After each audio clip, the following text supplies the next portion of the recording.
So thank you for that very, very long introduction and for just allowing me to leave and come back.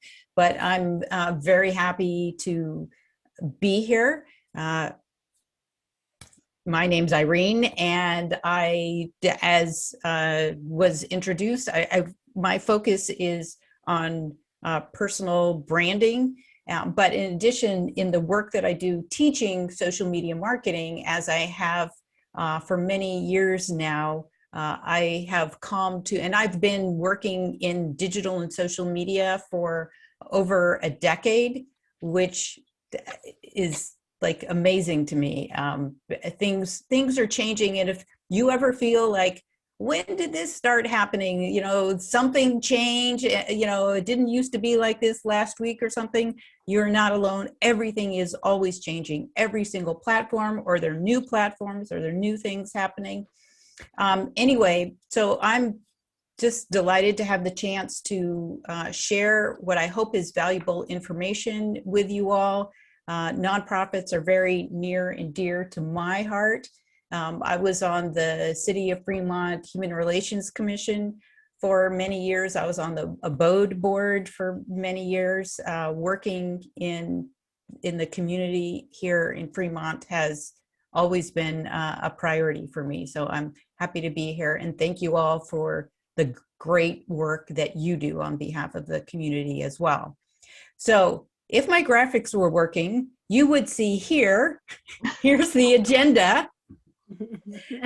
The agenda says we are going to talk about three things. The first one being the algorithm, the second one being why you need to mix up your messages, the third one being we're going to talk about the fact that this is not email, and for no extra charge, you're going to get a fourth tip. See the agenda. So much for well-laid plans. It looked really great. Anyway, the first thing, since we're here to talk about using social media, the overarching thing I want to say that the questions that I get very often are tactical questions. People tend to focus on tactics. How do I post a photo? How many times should I be posting on this platform and everything? But instead, really, and we're not going to have time to go into this at all, but when using social media, as with any communication channels, it starts with the mission, the purpose, the goals of the organization. Then below that is we develop a strategy, a communication strategy. I'm not telling you anything you don't know. And then it isn't until that social media strategy is developed that we begin to talk about campaigns and tactics and how to execute that strategy. Because otherwise, all the work that we're doing to work in Canva or take photos and post videos and all of that, it doesn't really doesn't get us closer to those organizational objectives. But that said, I mean, that's sort of how to approach all of this in the ideal world. But right now, what I want to share with you are just these particular tips. So talking about the algorithm. The algorithm is something that most people, maybe they've heard it, don't really know what it means. But I'll give you an idea of what it means. But the first thing I want to ask you, and I'd like you just to type quickly type your guess, what you think it is, into the chat. And if maybe, since I'm not watching the chat, if Tina or Lisa or somebody can just sort of eyeball and just give me a sense of what people say.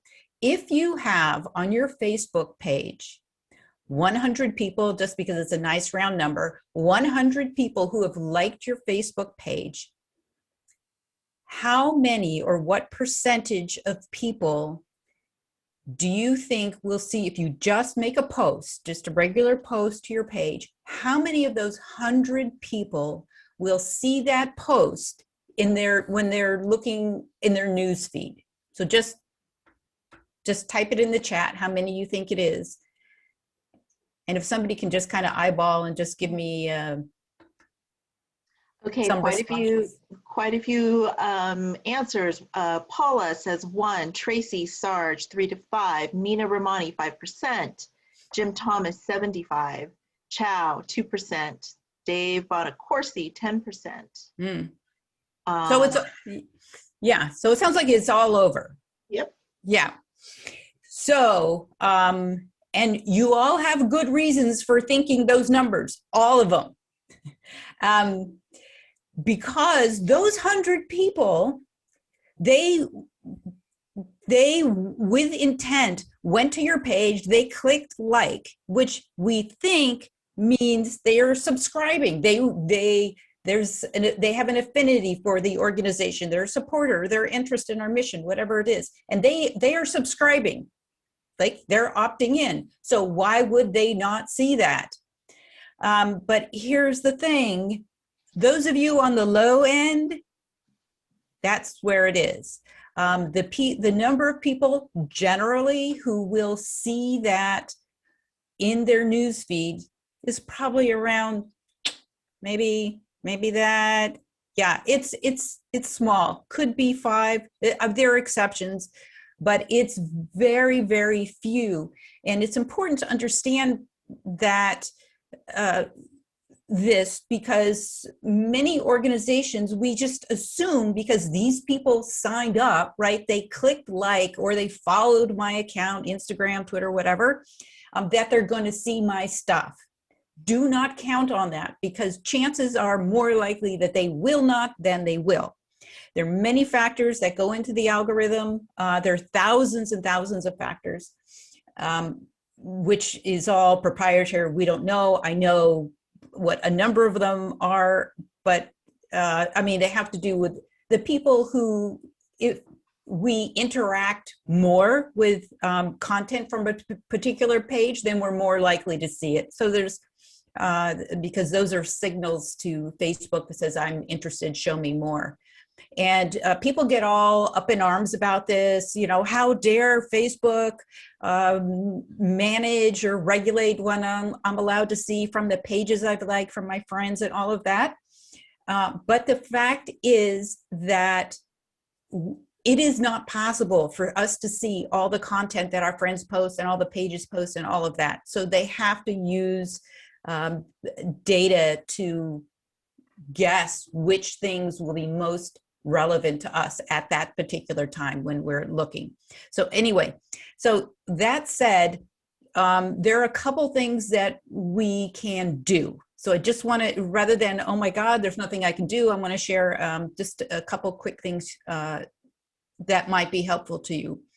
Engagement on a post within that first hour or two is critical, right? Those send signals to that algorithm that, hey, Facebook, there's something interesting about this. Show this to a few more people, right? Push this into a few other people's newsfeed.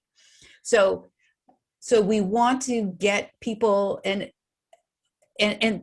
not all engagement is created equal, right? You can probably figure out a like is not the same thing weighted as a comment, as a share, as a, just clicking like is not, it's not as strong of a social signal as somebody commenting. So you want to just pay attention to how quickly people engage, and maybe you can have, you know, let people know that you posted, let kind of your strong supporters know, you know, in some like off Facebook way or something, and then get people to engage quickly. Another thing to keep in mind with the algorithm is it matters what type of content you post. Most importantly, I see very often links being posted, and I just tell you that any platform, Facebook in particular, does not like when you post links. they will degrade your reach if you do that. Because when you think about it, Facebook is what? Facebook is, we think of it as a social network. It's an advertising platform, right? That's their business model. In order for them to sell ads, they need to keep people on the platform as much as possible. Now, think about it. If we post a link to go here to read this, or go here to RSVP, or to go here to do whatever, you see how that runs counter to Facebook's desire to keep people there, right? So, so just think about it when you post links. And there's some other tips relative to content. If you're interested, you can, I'm trying to get it all through on this so you can have time to ask questions. The thing about the mixed messages, oh God, the graphic would have been really useful here. What I see many nonprofits posting is about 50% of the time, it's about us. This is what we're doing. Here's some more. I mean, it's just about the organization. And the other 50% of the time, it's an ask. Donations,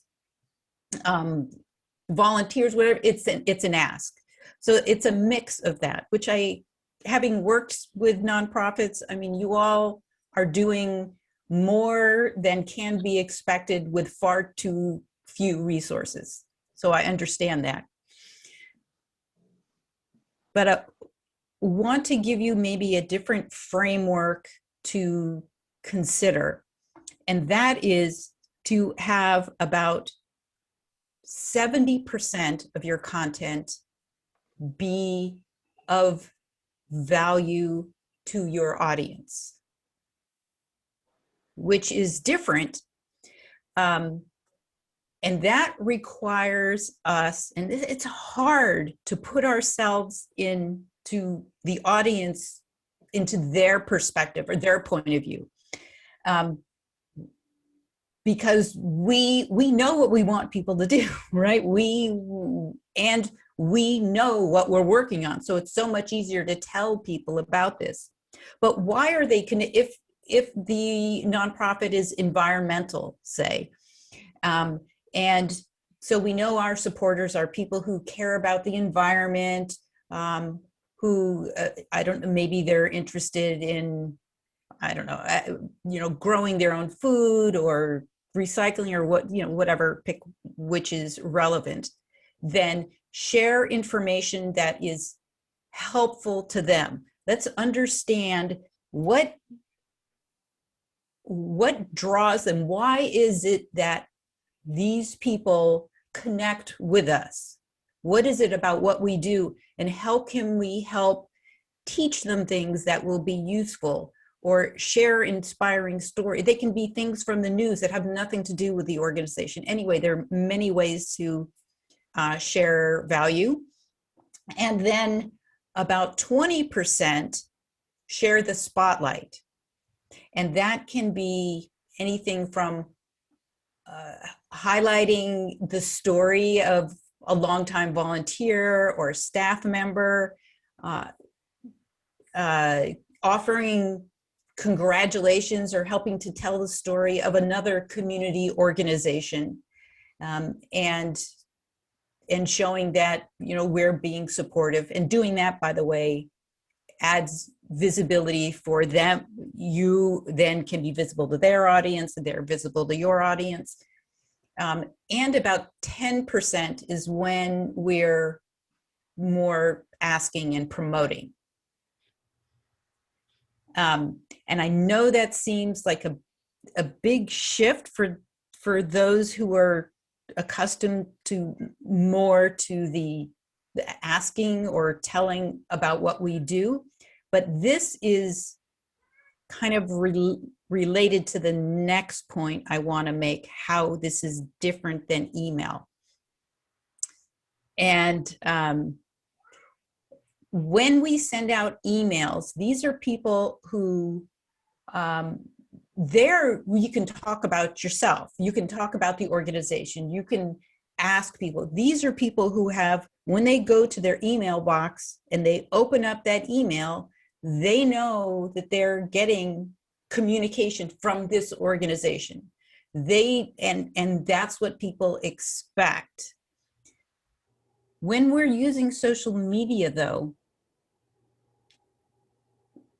we are interrupting the thing that brought people to that platform, right? People come to Facebook or Instagram or wherever to look at their friends' babies' photos, to watch funny cat or to see that attorney on Zoom who showed up like a cat, all of that.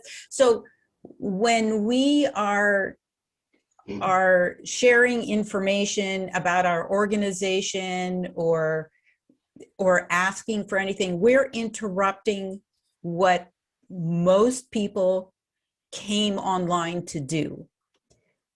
And in order to capture their attention, we need to always remember what's in it for them. For each piece of content that I'm posting, I think about what's in it for the audience. Is this going to educate them? Is this going to inspire them? Are they going to learn something new? Am I going to help them solve a problem? Am I going to, are they going to find this amusing? I mean, who knows what it might be, but it's because then people are more likely to read it, to engage with the content rather than just scrolling by. This is one more promotional thing, because it's so hard to capture people's attention in the news feed. So I'm sure you'll ask me questions if that doesn't make sense. I'm just trying to be so mindful of the time. Another thing that I want to mention about email is I've seen organizations have a newsletter. I mean, you probably all have newsletters. And so in order to maximize the possible reach of it, organizations will often post a link to the newsletter onto social media. That's not how people use social media. They want like what I call snackable content. If they're in the newsletter, if there's like a quote, you can, for those of you on Canva, you can make these great, you could make an image with a quote. If there's, a particular nugget, we can pull out content from that for social media, but don't ever like just post the whole newsletter. So we talked about the algorithm a little bit, mixing up the messages, and how it's different than email in the intent of the recipient of the message. And the last thing I want to share with you is the importance of remembering that everything has to be mobile first. Most people, it varies, but for sure upwards of 80% of people are consuming the content. That's where they are that's where they're viewing and receiving these messages on a phone.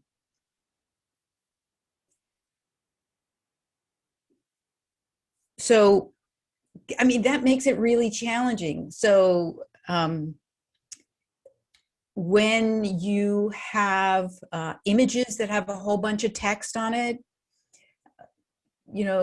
always post it on, if it's not immediately easy, if it's not immediately understandable. And expecting people like to have to turn to do that. No, that's just not user behavior. or to Zoom, again, that's not user behavior either. They'll scroll by. I mean, a few people will. So again, like emails, flyers, things, images with a lot of text on it won't capture, they won't cause people to stop because it's overwhelming and difficult to understand it on social media. So my tip on that is to either create your content on a phone. I have a ton of apps. I create a lot of content on my phone, or just be sure that you post it first on a phone so you can see what it looks like before then posting it out to the world. I mean, there's so many, you can like post it just with the privacy, like to me only or something, and you can take a look at it. So I just ran through just touched on, I mean, it's sort of like a skipping stone without going too deep onto any of those things. Those are some tips that I find are common mistakes or commonly overlooked. And I would be happy to answer any questions you have about any of those things. So I want to do something here. Thank you, Irene. That is, and you did it without graphics, and I think you laid it out pretty well. Well, look, here it is, and There it is. Here's zoom by, and they were amazing. Trust me. Oh. They were all there the first time, and then they disappeared. So what I want to do is I want to kind of skip and go back, and I'm gonna surprise you, Lisa, just to respect everyone's time, because we usually try to do this to an hour, and we're a couple minutes from the hour. So what I'd like to do is have Lisa do the final closing and what's coming piece, and then who would like to stay on and ask you more questions, we'll stay on and ask you questions. How's that sound? Okay. Mm-hmm. Okay, am I on? You're on, Lisa. Well, thank you all for coming. Thank you, Irene, for that great presentation. By the way, if you think it would be useful, you could send me your presentation, and then when we post the video, I can post the slides or whatever you have with it, if that's helpful for people to see. I want to like bottle up what you said, send it to all my clients who bug me about helping with social media, who don't really understand. You really brought up some really excellent points, I thought. Thanks to everybody for being here today. As always, reminders, if you have an event, a volunteer opportunity, anything like that, submit it through the site. I'll get it posted right away.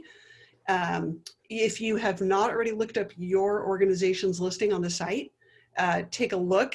If you're not there, obviously submit it. If you're there and you see anything that needs fixing, submit an update to let me know.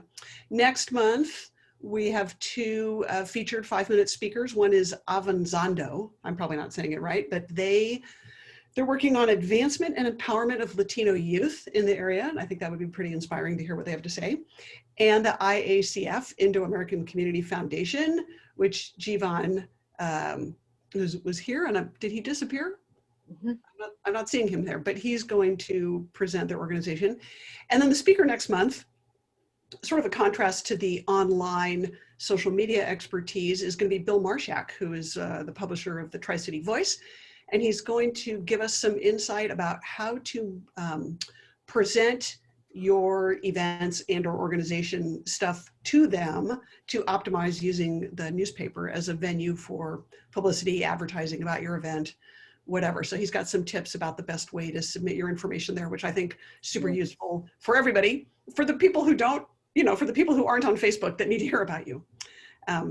So that's it for my little commercial. Beautiful. What does that say? Oh, the stickers. You want to talk about that? Oh, yeah. Yeah, I just wanted to share that we have our brand spanking new sticker. It says at the top, I'm a nonprofit champion, and we send one to each of our speakers. Irene, I will pop one in the mail to you tomorrow, and to you, Chow, as well. If you want to do like what I did, I put mine on my Hydro Flask, and everyone can identify you as a nonprofit champion. So thanks so much. It's just a little way of saying thank you for taking the time to join us and speak. Very nice. Very nice. I can see in the chat that we have some people saying they've taken this to heart, Irene, and that Good. they will change the way they approach social media. How about that? Great. And with that in mind, did anybody have any questions for Irene, or did you, want to stick around and ask her another couple minutes of any other questions, details, suggestions? I'll say, I mean, I'm sort of leading the witness here, but I think I know the answer. But can you say something about the value of mixing up your type of content? Like not always posting video or not always posting text? I can say a lot about almost anything.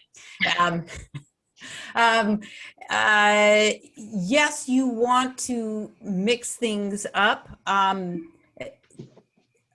You want to, as I said, links. Yeah, I generally wouldn't do links, but you don't want to be posting the same type of content. When we say content types, we're talking like text posts, image posts, videos, and links, and then GIFs are sort of that in between-ish, between images and video. I don't know, does anybody, one of those content types though, and I'm not saying post only this content type, but one of them, the social platforms love it when you post it, particularly Facebook. I wonder if anybody knows what that is. Because they will show it to more people. Really? I would have guessed video, but I could be wrong. Nope, you are right. And the reason for that goes back to the same thing about why they don't like links. Remember what they're all about. They're about keeping people there longer, right? And a video, especially videos that are well done and properly optimized and done, but that keeps people there even a few seconds or a few minutes longer. And that's why if you post a link to YouTube, that's like a double whammy, because not only are you sending them somewhere else, but Facebook and YouTube do not like each other. And if you have a video, then upload it natively to Facebook. You'll get far more reach than if you link to it. Maybe you can correct me if I'm wrong. It was my understanding that if one as a user likes a particular type of, like clicks like more on a particular type of content, you will be shown more of that. So if you liked pictures, you'd see more pictures. If you liked mostly videos, you'd see more videos. Is that true? There are, I'm not exaggerating, there are hundreds of thousands of data points in the algorithm, and they change all the time. So that may happen sometimes. It's not going to happen all the time. I know if you, and this is like getting like into the weeds, but like when you run video ads, and remember, an ad should never look like an ad. An ad is just a post that you pay to target certain people with. Like when you run a video ad, it will be shown to people who tend to watch videos, right? And so there is a component. So the algorithm does know what our usual behavior is, what types of content, what types of topics we usually engage with. A question. Irene, you talked about how it's important for getting good engagement within the first hour or so of your post. Do you have a recommendation for the time of day to post, or the day of the week, or both, to maximize that? There are, like, if you Google that, you will find a million different answers, all claiming to be right. You need to experiment, and not like just rely on what you find, because there's some people who believe, because in the insights section in your dashboard inside the Facebook page, you can see when most of your audience is online. I think that has limited value because for most of us, all of our audiences are online pretty much around the same time. So on the one hand, it's good to post when they're likely to be online, but on the other hand, there's also a ton of competition for their attention at that time, right? So I also am a fan of posting like on off time. Now, I don't like post in the middle of the night when I know these are not people, but you know, if your audience is more a weekday thing, then mix it up and post some things on the weekend. And also remember, as I said, with the percentages of people who see your content, there's nothing that says that once you've posted it, you can never post that thing again, right? Because most people haven't seen it. So if you've got like a fabulous photo, and yeah, we need to, like, the images need to like be crisp, be clear, not professionally produced, but be like very clear that gets me to stop. Then post it again, you know, the next week and maybe slightly change up what the story is that goes with it, or, you know, take a different angle with it or something. But just because you posted it once does not mean you cannot post it again. They're not going to be, for most of us, there are not going to be many people who saw it more than once. And I think, Thank you. Carol, you had something that's really good. Carol, I think you had your hand up too. Yes. Go ahead. Okay, so she had percentages, and she had 70%, and she had 20%, and then she had 10%. What was the 10% for? That was the ask. Come to Oh, our right. come to our event, you know, Okay. we're fundraising, yeah, whatever that is. Okay. Yeah, Thank because you. always remember, this is the people on the other end of our post. They are real people. Imagine you're sitting, you know, having a coffee with them. Nobody wants to hear us continually asking, right? We want to show that we're interested in what they're interested in. How can I help you learn that thing? Or how, you know, we would not have a conversation like, I need. And I'm not saying that there isn't valid reason to want to ask, but it tends to not, it tends to turn people off, and then they just scroll by, or they just, like, it's as easy to unlike a page or unfollow somebody as it is to follow them.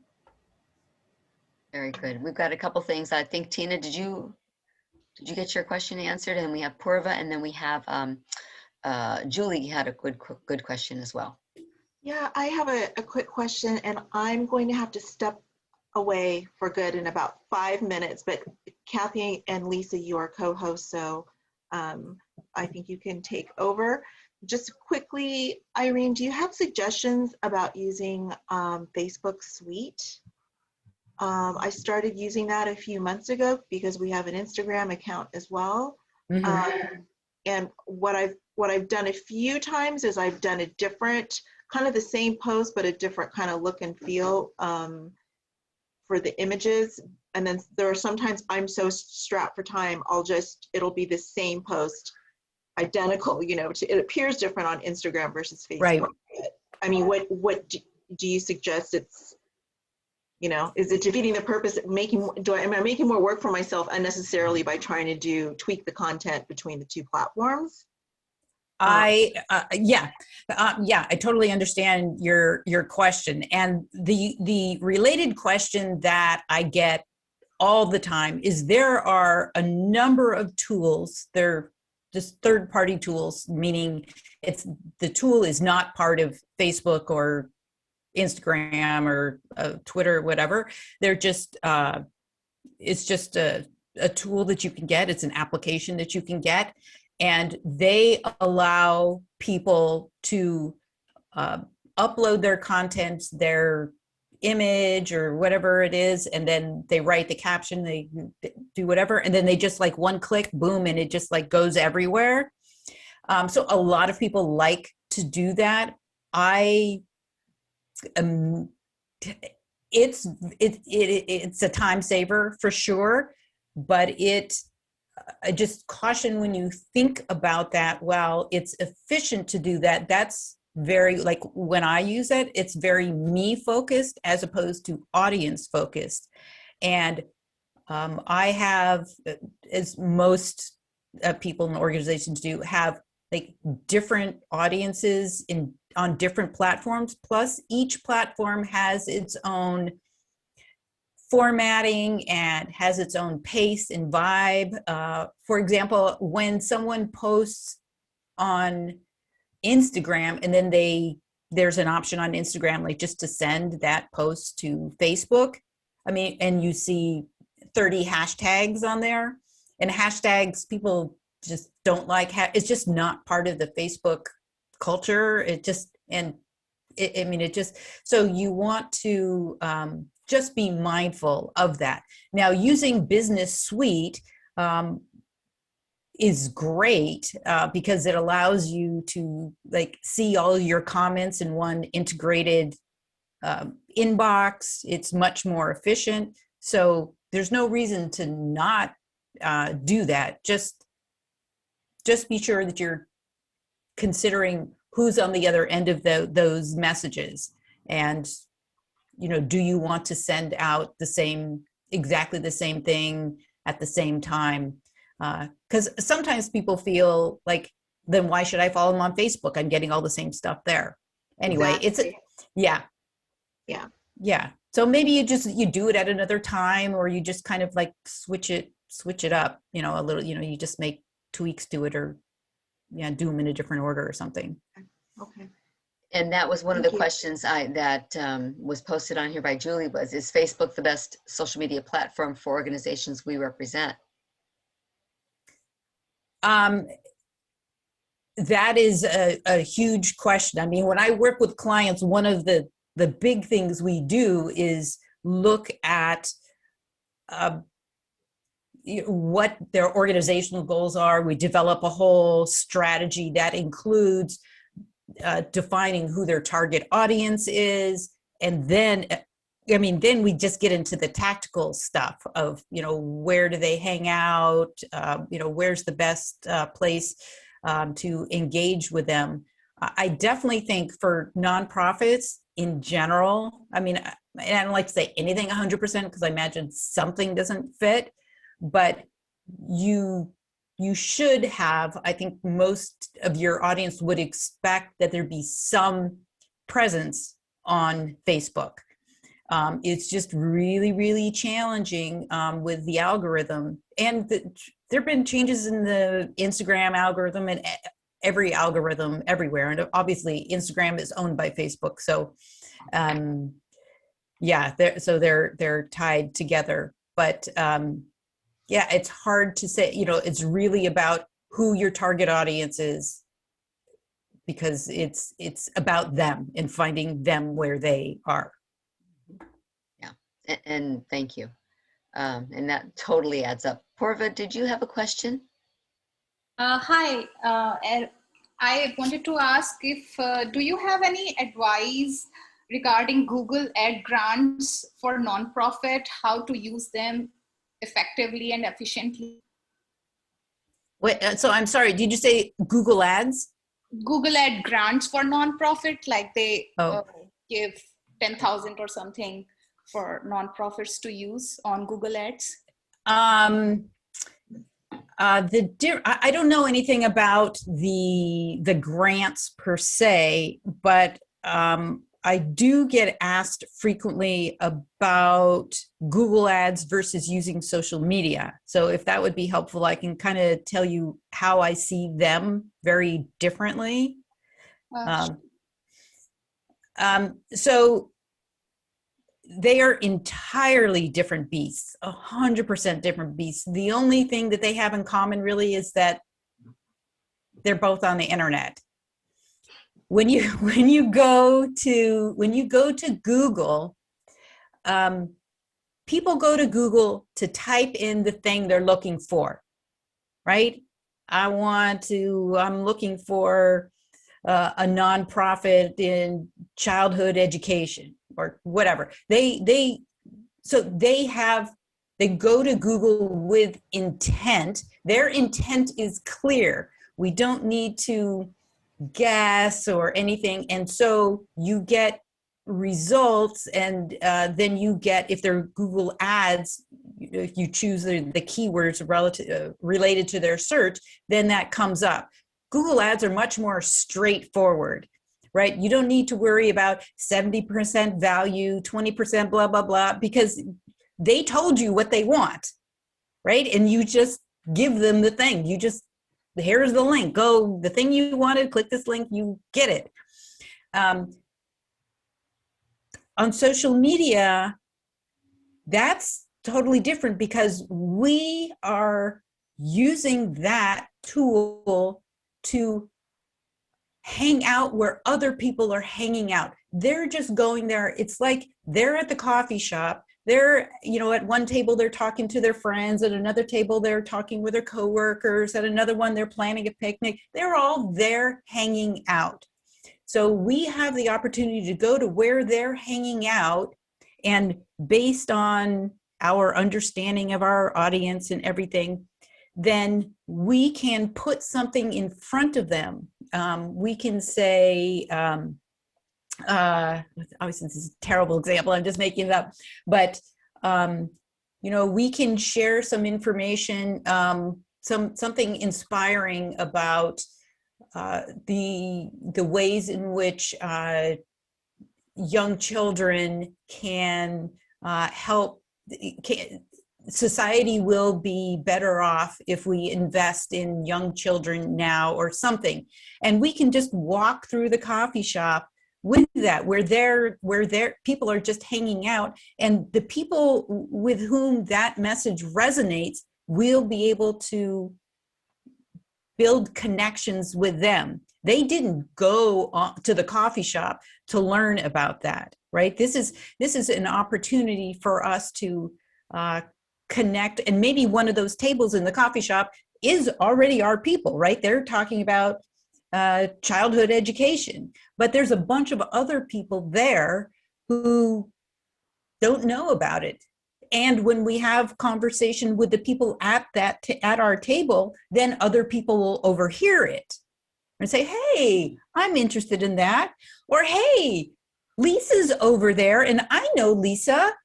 That must be interesting. Let me go see what that's all about. So it's just very different. And there's just a lot of opportunity on social media to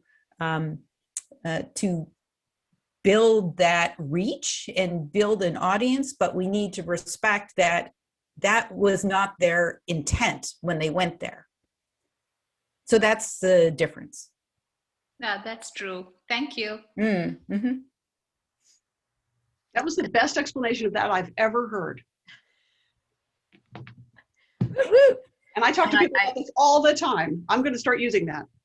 It is trademark Irene Kohler.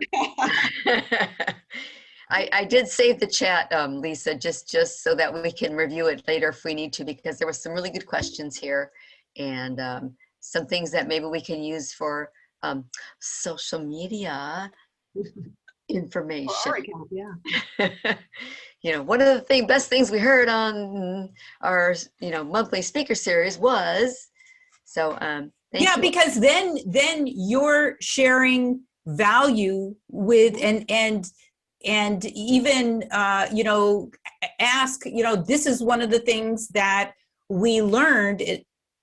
Is your nonprofit, like, are you implementing this? Or have you ever, and engage? So you're sharing value and, and having a discussion with them and inviting them to participate or share their story. It's like putting a little teaser out to kind of engage them, really, right? Yeah. Now, the other thing, there's always the other thing is you never want to put in, now this just made me think of it. You never want to put in a post, Please share, please comment, any of those things, because the Facebook AI detects that. And again, you get downgraded if you're, because they read that. And that's been that way for a couple years now. So if we're trying to, they read that as artificially trying to like gamify the algorithm, right? Yeah. Rather than